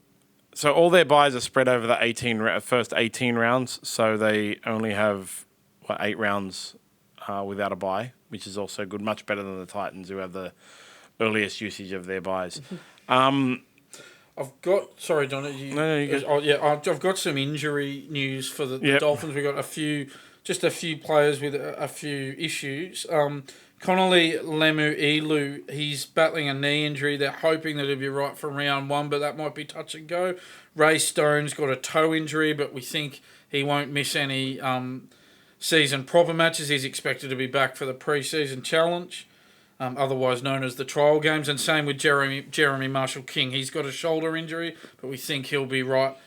If they want to play him in the pre-season challenge, that he'll be fit for that. So not really much to speak of on the injury front. So even the Jeremy Marshall-King one is their worst one, but they have cover for it. So even if it did go longer, I feel like he's not even going to miss any season proper games, John. So they've got a good draw. To summarise, they've got a pretty good draw. Like, it's harsh. They have to play a lot of those big guys. They got a good draw. They got a good timetable for their draw. They do have to travel a lot. So, if they're horses, they'd have a lot of, what was it? A lot of distance in their legs. Which can be a good thing, according to for the Melbourne Cup. Yeah. They do have to travel a lot. They're spending a lot of time in Queensland, though, as well. And they have probably at this point the best, like, most consistent team in the NRL, actually. Like, every other team has a whole bunch of superstars and a whole bunch of, like, average players. I don't know when average became an insult, but anyway, average players, as opposed to having, like, the Dolphins don't have that. They just have, like I said, it's hard to put together a 17 because of the players you leave out, and you just go, we could just put another 13 together. Yeah, wasn't easy, John. Yeah. So what did you have them finishing at? Yeah, so John, I've got them 9th. I think they'll go close to making the 8, but they won't quite get there. I think I really like Farnworth, Avarillo, and Flegler being added, and they haven't lost much on the recruitment front. So you basically added 3 really good players to a team that, for a first-year team, did okay last year. So I've got them moving up from 13th to 9th. I actually have them at 9th as well. Okay, we're in agreement on that one. So I think it's going to be like last year. There'll be one team that misses out, and it's going to be the Dolphins. Just their biggest blockage to finishing higher for me was that them having to play Broncos, Storm, Warriors, and possibly the Knights all twice. The Broncos, Storm, Warriors is, like, basically, to me, for the Dolphins, that's 6 losses.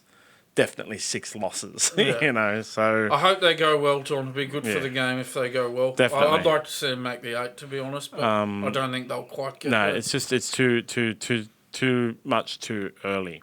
Yeah, so that's honestly, guys, just our opinion. Our ladder is coming together very well. We still don't have any top 8 teams, so we're working our way up the ladder. I think we've done. Was it 4? We've done 5. Teams so far, 5 teams. We've basically saying that the teams that missed out on the 8 so far this year. Last year, we'll also miss out on the 8 this year. So sorry to all those fans, but yeah. In other news, this happened on Tuesday, and obviously we recorded our last podcast on Monday. But Adam Reynolds went down at training. Now, the thing about it was he had to straight away be rushed off the field. He was limping. He was being helped off. And the Broncos hierarchy ran over, blocking all the journalists and telling them to put their cameras down and not take photos. John, it seems to be it's an ankle injury. Scans confirmed a minor ankle sprain in his right foot.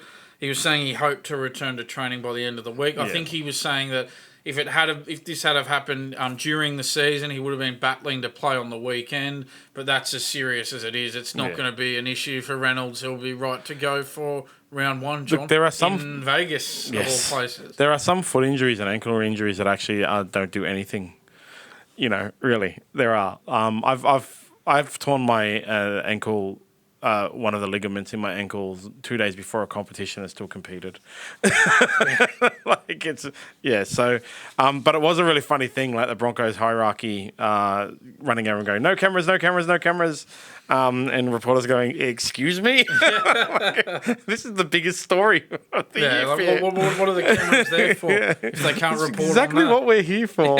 But yeah, it ended up he's going to be fine, so that's good.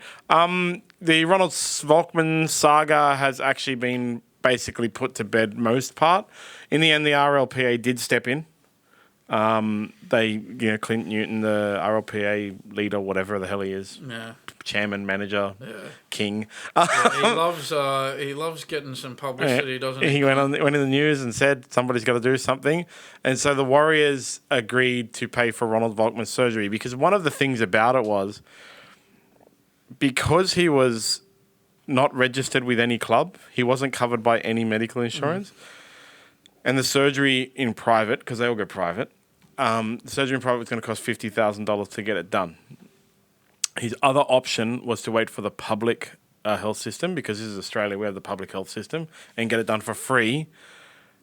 However, he was on a 1-year waiting list. Right. So not only would he have not had a contract for a year, he would have been on a 1-year waiting list, got his surgery and been off for a year. That was actually the biggest issue around his surgery. So the Warriors accepted the fact that they were kind of they did a bit of a dodgy on the Dragons and said, all right, we'll pay for it. So he's flown back to New Zealand to get the surgery done now. Still doesn't have a club, but at least his surgery and rehab will be covered by the Warriors and he'll be back the following year. Because I guess what the Warriors have got to think about, John, is, other players look at how you treat your former players, and if you're mistreating a player in this manner, well, that's as the Warriors, you've got to attract players to your club. Other players are not going to take too kindly if you just hang Volkman completely out to dry. And so I think it's a very wise move by them to pay for his surgery, John. I think it's a smart move, and I think they had to do it.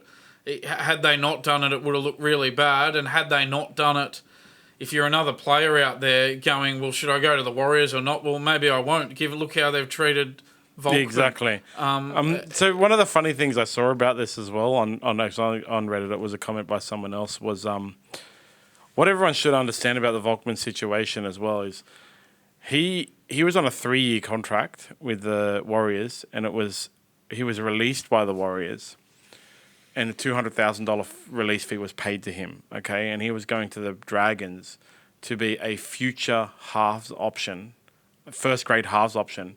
At the beginning of 2023, the Warriors weren't going very well. Sean Johnson was a halfback, and Warriors fans were calling for them to drop Johnson and bring Volkman up and replace him. Right. Like, that's what the raps on the kid is, Like, he's 21 years old or whatever, and they were like, he should replace Sean Johnson. Sean Johnson obviously went on to get robbed of the Dally M, but...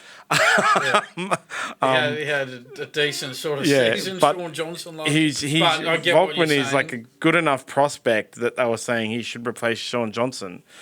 And, then he got screwed by... Like Shane Flanagan's quote, we'll learn from this. Every club should learn from this.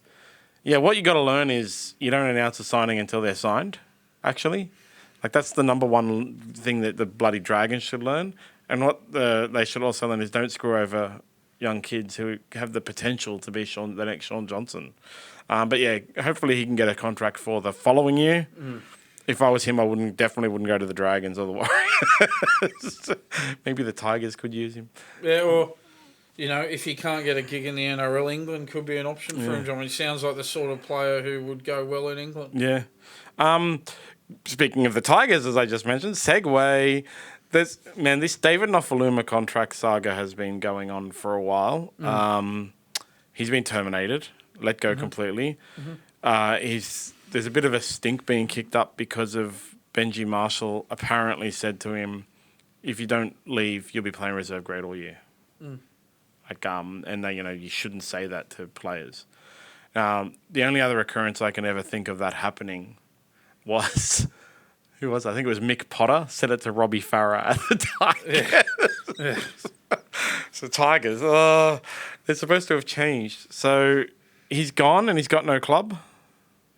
Yeah, so I think he got offered a payout of $300,000 to cancel the last 2 years of his contract, Nofoaluma. So, I mean, it seems like Benji's really putting the foot down, John.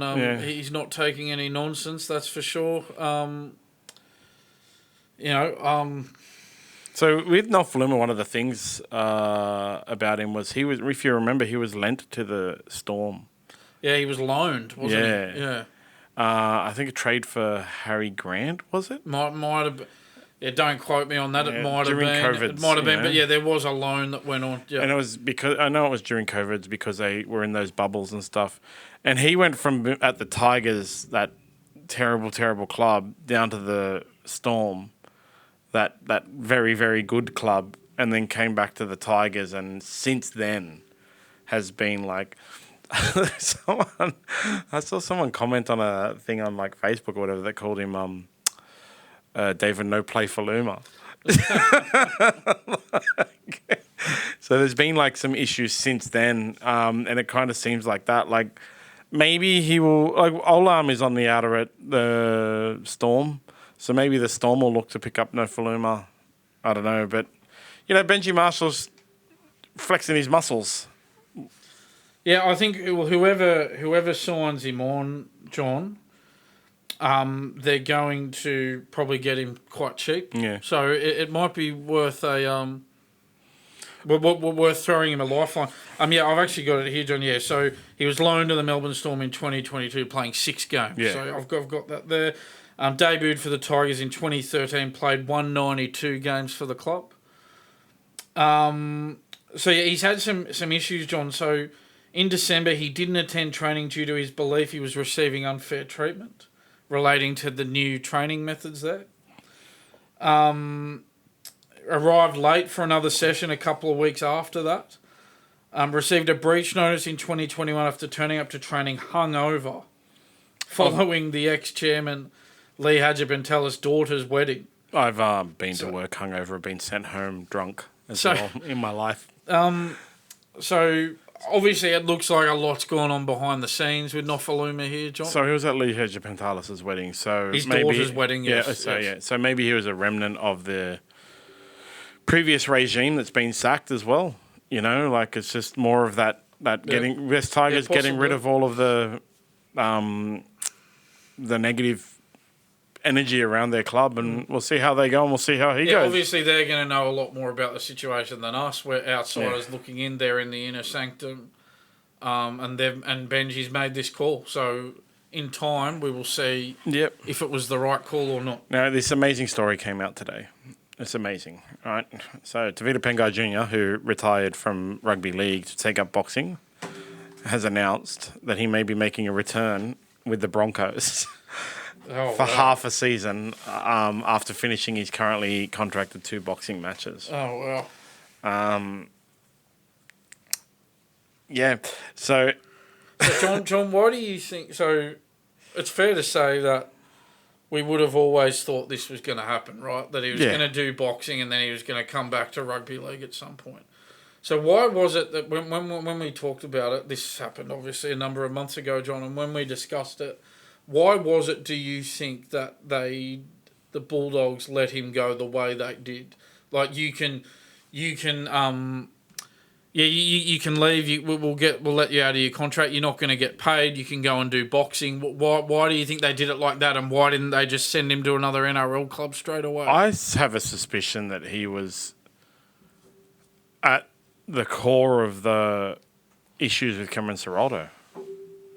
Like there was that further 8 players and all that kind of stuff. And they've, as we said last week, was it last week? The week before, they have recruited and let go the most players. I just don't get. So supposedly he left without being paid a cent, and he had a $750,000 a season contract. Well, I just don't know how anybody in their right mind walks away from a $750,000 a year contract. So now I know that his boxing contract is 3 fights, or 4, whatever it was. I read it this morning for this, because he's got to finish 2 more fights on his boxing contract, so 3 fights probably based on his last one. I think that the last one was his 3rd fight, and now he has 2 more to go or whatever, but got a contract for 3 fights after leaving the Broncos, the Bulldogs. His contract for boxing could have been $1 million for 3 fights. And that would be why. Like, you lose your $750,000, but go make your million. And then, okay, that makes more sense. Yeah, like that's. But you'll never know, because boxing contracts are traditionally really secret. Not worth the paper they're written on. It isn't the kind of thing where 30 different people, like we talked about a few weeks ago, agents, staff and everything, all see the contract and leak it to the press. Boxing contract is usually on a napkin in a pub. Hasn't exactly gone through HR. Yeah, exactly. Yeah. So you never know like what the reality of it is and how much alleged money laundering is going through that contract as well. So like it's so apparently after he finishes his boxing contract, he may be making a return for around $200,000 to $300,000 that will be left in the Broncos cap to come back in for the last 8 rounds of the season or something like that.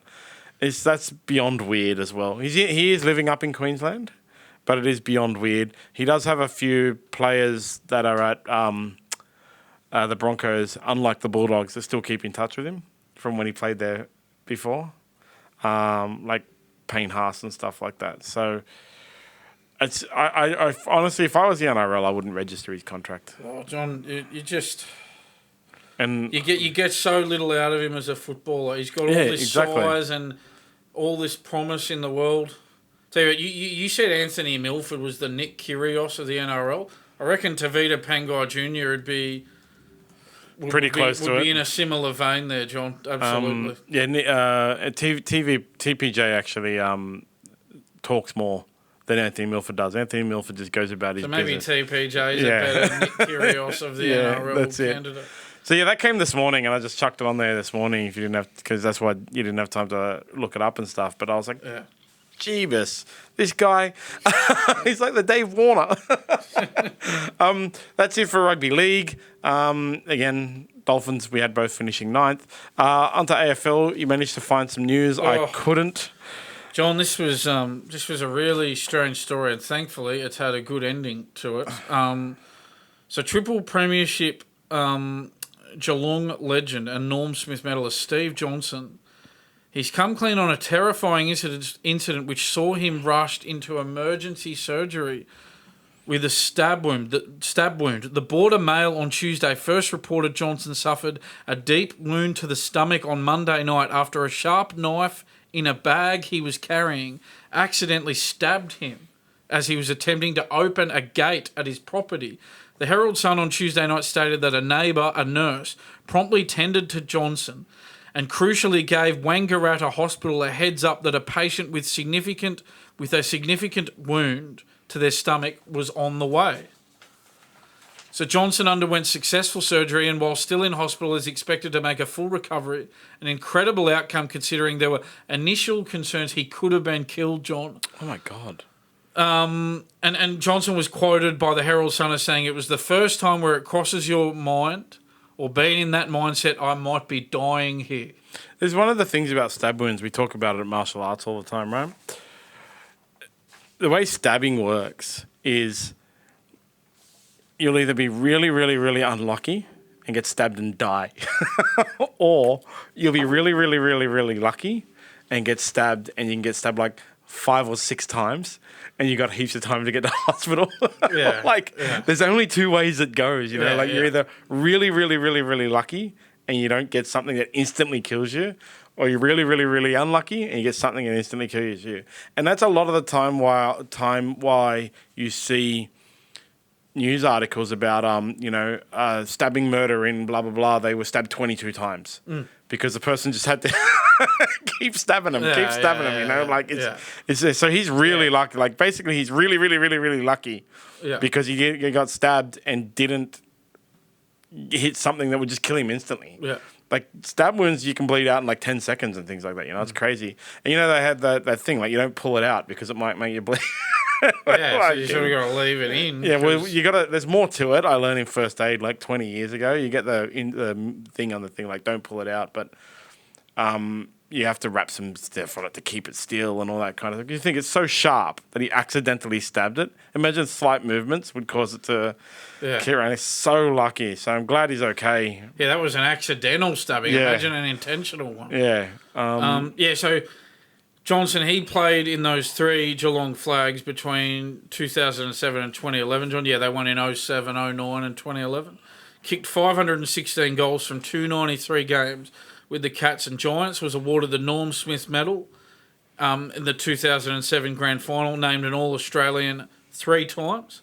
retired in 2015, and he's now gone into coaching stints as an assistant at the Swans and the Giants. So thank God Steve Johnson is still with us, John. Yeah, 100%. And yeah, let's hope he gets out of hospital soon.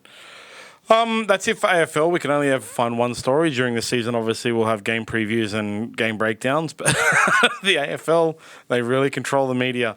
Onto combat sports. There is one thing that happened just out of nowhere. Dana White announced a new fight for UFC 300, which is coming up in April. And as part of it, he announced they have signed two-time Olympic gold medalist Kayla Harrison, who is from the PFL. So this is a former training partner of Ronda Rousey in judo, gold medalist. Yep. She was the 2021 PFL Women's Lightweight Tournament winner and the 2022 PFL Women's Lightweight runner-up. Mm-hmm. She's 16-1 in MMA, so when she was a runner-up, that was the only match she actually lost. She's announced to fight former UFC Women's Bantamweight champion Holly Holm, who was the person who KO'd Ronda Rousey to make Rousey lose her championship in 2015. Holly Holm never defended her championship and lost to Miesha Tate in 2016. So UFC 300 is shaped. This will be on the prelim card. So UFC 300 is shaping up to be absolutely crazy. On the prelim card, you have Kayla Harrison, who is arguably, and definitely people on the internet are arguing about it, one of the hottest prospects in women's MMA in the world. Yeah, right. Coming in to fight, Holly Holm is obviously on her way out. She's like 40 years old. She's been around for 20 years or something. But she is one of the highest decorated boxers and women's MMA fighters, ex-champion in the world, on the prelim card. What is the main card going to be? They still haven't announced the main event. Right. So 300 in April is going to be, seriously, something amazing. That's really exciting. Kayla Harrison's, everybody was trying to get her to come sign from, but UFC pulled it out of nowhere. Yep. That's combat sports for the week. We got other news, a little bit on combat sports. So if you know anything about John Jones, he's apparently the smallest of his brothers. Yep. John Jones is the current heavyweight world champion of the UFC, and he's the smallest of his brothers. His brothers all play NFL or something. So his younger brother, who is a defensive end, is Chandler Jones. He denied the existence of CTE on Rumble Jackson's podcast. Now it gets weird. Here's his quote. "I don't know the other two words in the acronym CTE. By the way, it stands for chronic traumatic encephalopathy. But I know the T stands for trauma, and I know it's not blunt force trauma. I know it doesn't mean that you got hit in the head too many times. It doesn't mean that. CTE is not real. I don't believe it's real. The T in trauma could be being molested as a kid from things that you went through from high school, and that could be mental trauma, emotional trauma, but not blunt force. Got punched in the head, too many tackles." And this is where it gets weird. "There's ways that the media, they put out what Donald Trump says, fake news. There's ways that people put out fake news and say, let's scare this group of people. Let's scare these athletes." 33-year-old Jones, who last played for Las Vegas Raiders, also blames CTE for changing his approach to the game. From there, he made the bold prediction. It just keeps getting weirder. "Before I got out of the NFL," he said, "when I heard CTE, they had me tackling timidly. Before I heard the word CTE, I was banging. Mark my words. In 2050, there'll be no NFL. It's getting too soft." I have a fear that, honest fear that perhaps Chandler Jones has CTE. Well, I mean, John, Steve Folkes had CTE. Yeah. That was found after he passed away. Paul Green had one of the most severe forms of CTE that very tragically led to him taking his own life. So this moron who's saying that CTE doesn't exist, well, It was give me a break. What an absolute lunatic. The NFL, you can watch that movie Concussion with Will Smith. CTE was discovered because of the NFL, because players used to leave with their heads in tackles. And the NFL knew about it, that it was causing trauma and causing traumatic brain injuries later in life, and covered it up. That's what that movie Concussion is all about. It's a true story movie, like Will Smith, right? And yeah, it has flowed through into the realization that in other sports, it's there too because obviously rugby league. You talk about Paul Green and Steve Folkes. They played in a day where there was no protection, there was no concussion protocols and stuff like that. All you got to do is look at people like Muhammad Ali and how later in life he had Parkinson's and stuff like that caused by CTE and ongoing head trauma. And how do you think that as we're talking about Steve Folkes and Paul Green, how do you think their families would feel hearing some idiot like that saying that they don't think CTE is real? Give me a break. And also, John, what it did for, and I was reading this last night as well, what it did for Paul Green's family was it gave them an explanation as to why Paul Green did what he did. Decided to take his life because he was not of sound mind at that time. He was not of sound mind, and so you go, well, okay, this person was not of sound mind, and so they've decided to take their life. It gives them an explanation, so it gives them some closure. Without them knowing that, they would have been forever going, well, why did he do it? Why did he do it? But now they have that closure. It's given them that closure. And then we get an idiot saying that CTE doesn't exist or it's not real. I mean, give me a break. You got doctors who give it as a proper diagnosis, and we're supposed to believe that it doesn't exist. And then, of course, we have to make it about Donald Trump. Chandler Jones. This Chandler Jones. Yeah, John. And he played in a sport that is rampant with ex-players with CTE. And what's Donald Trump got to do with this? Donald Trump really finds a way to come into any sort of discussion, John. He's like the Dave Warner of the world. He gets brought up by Jim Courier in tennis commentary. He gets brought up by Chandler Jones talking about CTE. It's such terrible, ridiculousness. And that's the kind of, I know podcasts are free for all and there's free speech and everything in America, but you watch the clip and Rumble Jackson, doesn't shut him down and say, you're an idiot. And that's that's actually what these people need. You know, I'm a massive advocate of actually, believe what you want to believe even if you're wrong, all right? I'm a massive advocate of people saying whatever they want, but as long as you're allowed to accept that bad speech is shut down by good speech, you know, and this is nonsense. He's an idiot, and he's very large, and I'm kind of scared of him. If he was ever in front of me, I wouldn't call him an idiot. But we'll say it from here, John. We'll call him an idiot from exactly. here. We're never going to run him. And like I said, his brother is the UFC heavyweight champion of the world and former light heavyweight champion of the world, and arguably the GOAT of all MMA, even though he is a drug cheat. And John Jones is the smallest of the brothers. So, it's absolutely ridiculous. CTE definitely exists, and it's good that former players in sports are donating their brains and stuff after death. From all accounts, Steve Folkes was, I remember when he passed away on the treadmill. He was 59 years old, and everybody who knew him said he had the body, endurance, stamina, and everything of a 40-year-old. He was so fit. He passed away on the treadmill, running, not walking. He was fit as a fiddle. Yeah, and he just passed away. So, and it was, as you said, it was CTE that was the cause of it. And it's from, it's just, I can't believe anybody would go publicly deny the existence of CTE, bang on about Donald Trump and that trauma could be being molested as a kid. It's irrelevant. I think with folks, I think it was a heart attack, wasn't it? And then, yes. and then they later found that he had CTE. Yeah. So with folks, the CTE wasn't related to his death. He had a heart attack. Yeah, that's right. With Paul Green, he had a severe form of CTE, and then that very tragically led him to take his own life. Yeah, that's right. Yeah. You're right. I was just reading it here. It was chronic. So, you know, he's 59 years old, and it was a heart attack. Yeah, it was. Yeah. Again, keep your mouth closed, Chandler Jones, and move on to something more exciting. Yes, John, a bit of a lighter much lighter story. Ash Barty still pottering along. So John, please come back to tennis. Ash Barty and Ricky Ponting are going to play in a golf pro-am, John. They are going to be... Yeah, Ash Barty, a 3-time Grand Slam champion, of course, John, now retired from tennis. Please come back from tennis. I think we need her back, John. Please. She's going to play at the New Zealand Open in Queenstown next month in the Pro-Am. Ricky Ponting's also going to feature in that event. It begins on February 29.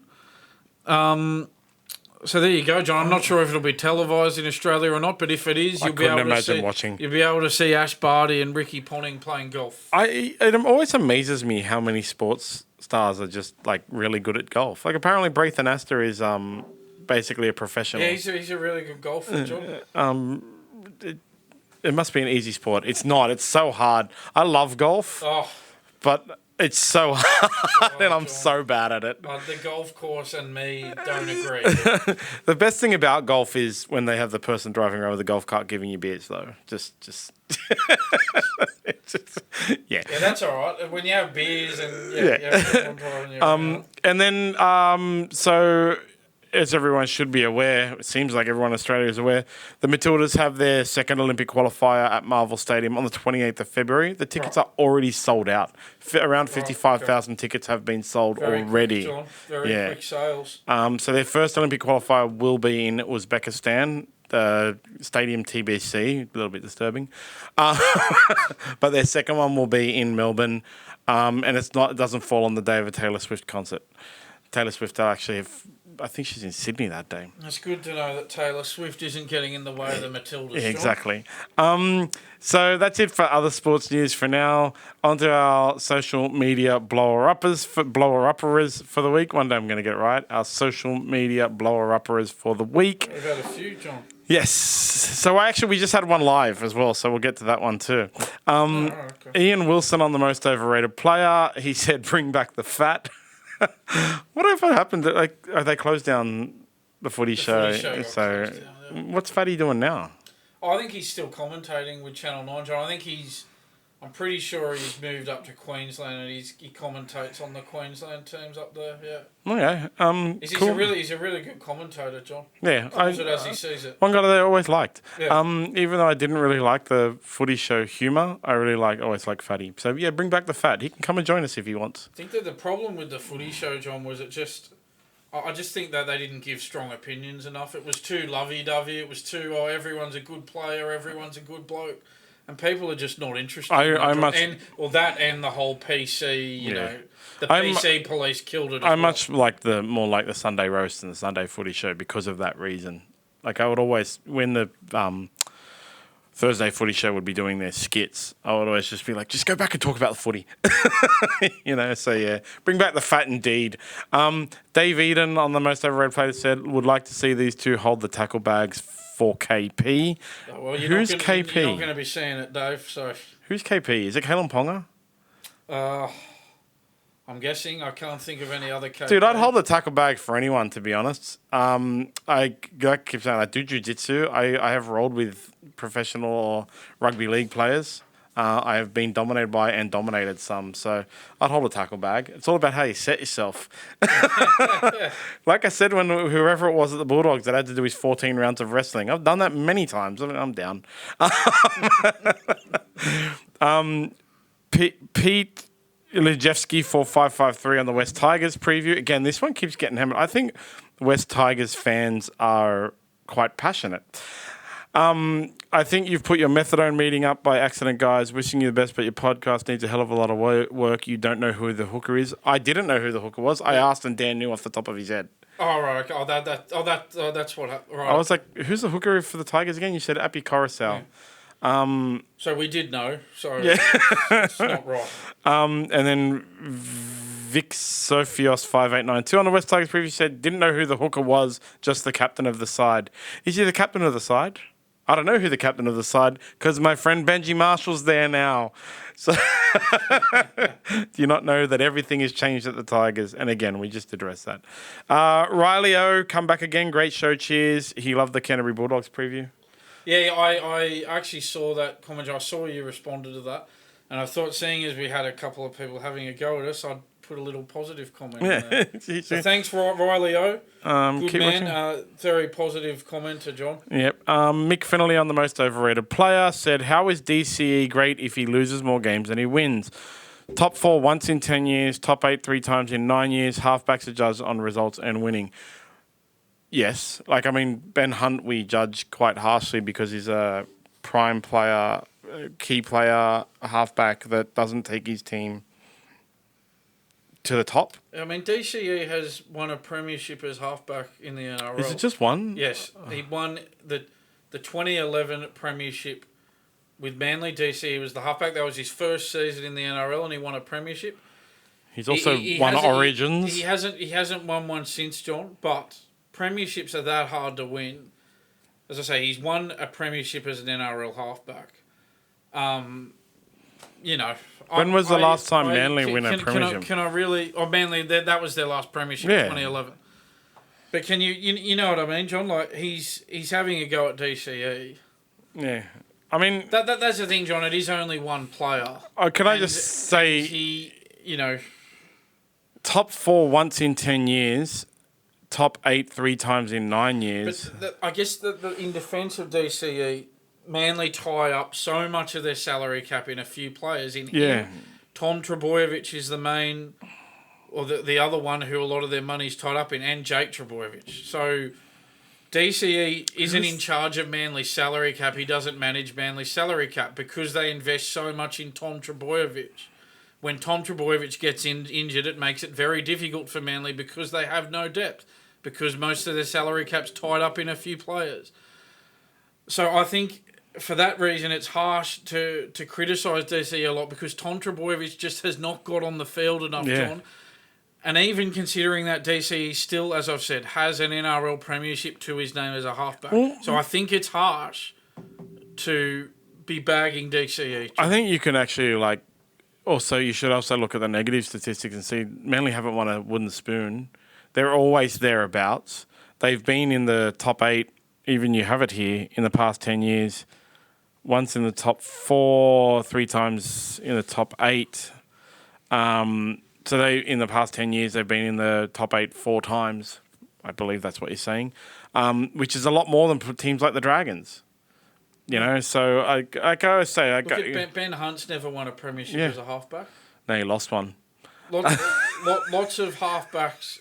There's lots of halfbacks who've never won an NRL premiership. And then, man, on that, Ben Hornby won a premiership at halfback. But still, which would you rather have, Ben Hornby or DCE? I love Ben Hornby. I mean, that's the thing. Not many halfbacks have won premierships, John. I mean, when you think about Penrith have won the last 3, so the last 3 have only gone to one player. Yeah. The Roosters won in 13, 18 and 19. 13 was Pearce. 18 and 19 were Cronk. So...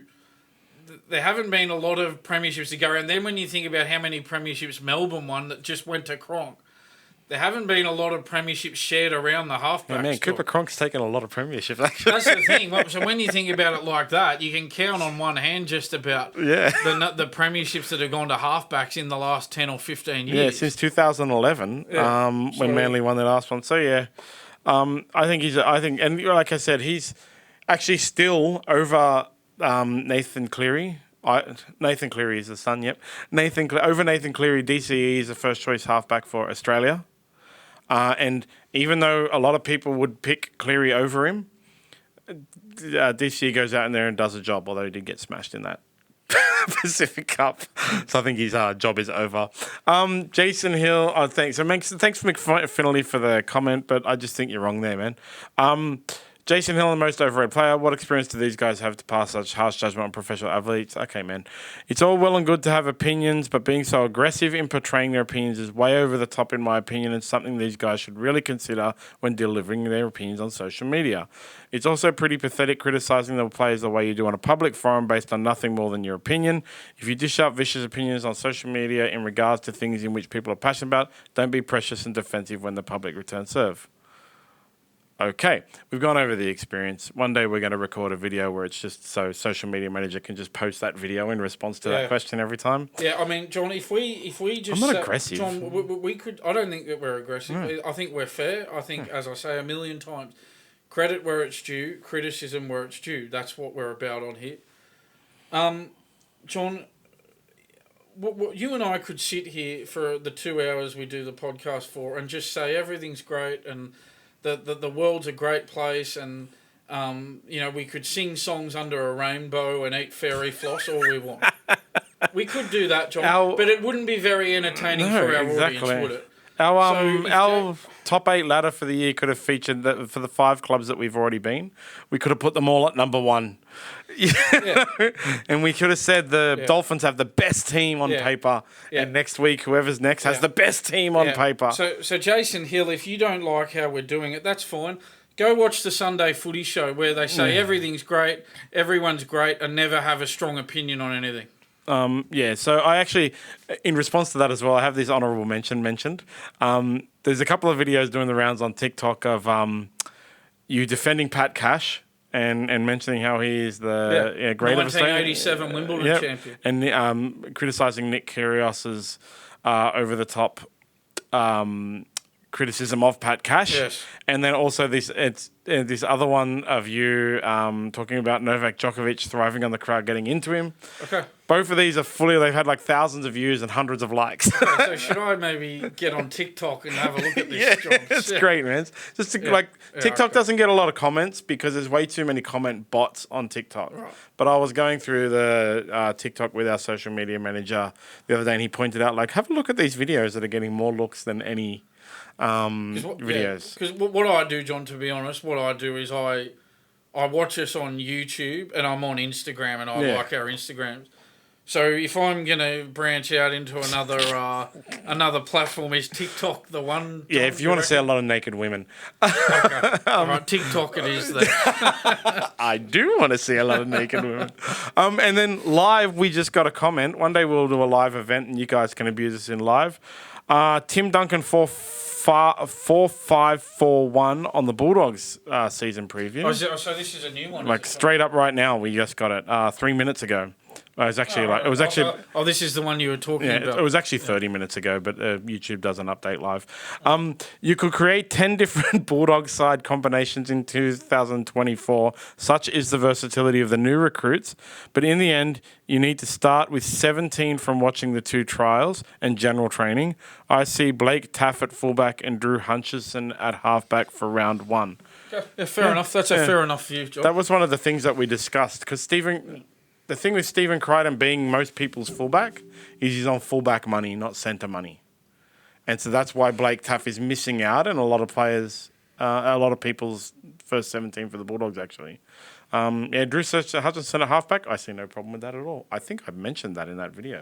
Yeah, I think we said, as I said, the halves in that video. Drew Hutchison and Sexton, I think that's their best option at this point to go with those two in the halves. So thanks, Tim Duncan 4541. You can give us a comment on the other one. Housekeeping. I just want to give a shout out to Matt from Inc. Video. He's also the official videographer for Subversion, who we sponsor. He did an awesome editing of Nick Bilton's reel on the last Subversion in which Nick wore our SmartB rash guard. The edit is awesome, posted on Instagram on our Instagram and Subversion. So thanks to Matt from Inc. Video for all your video needs. Sign up to SmartB.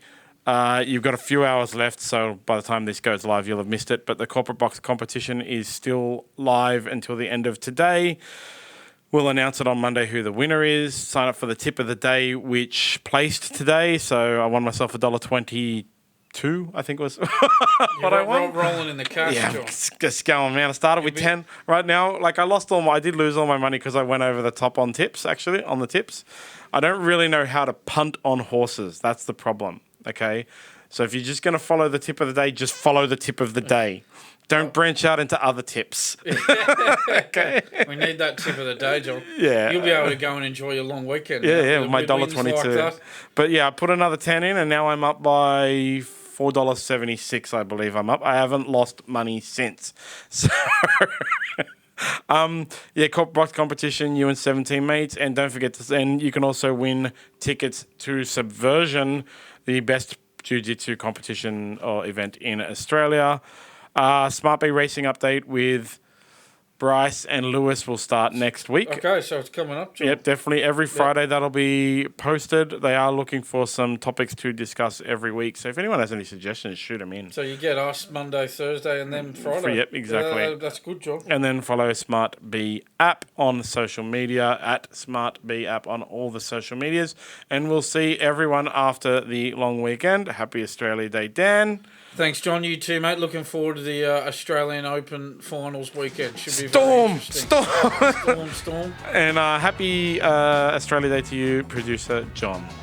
Yes. Everybody get on Storm Hunter.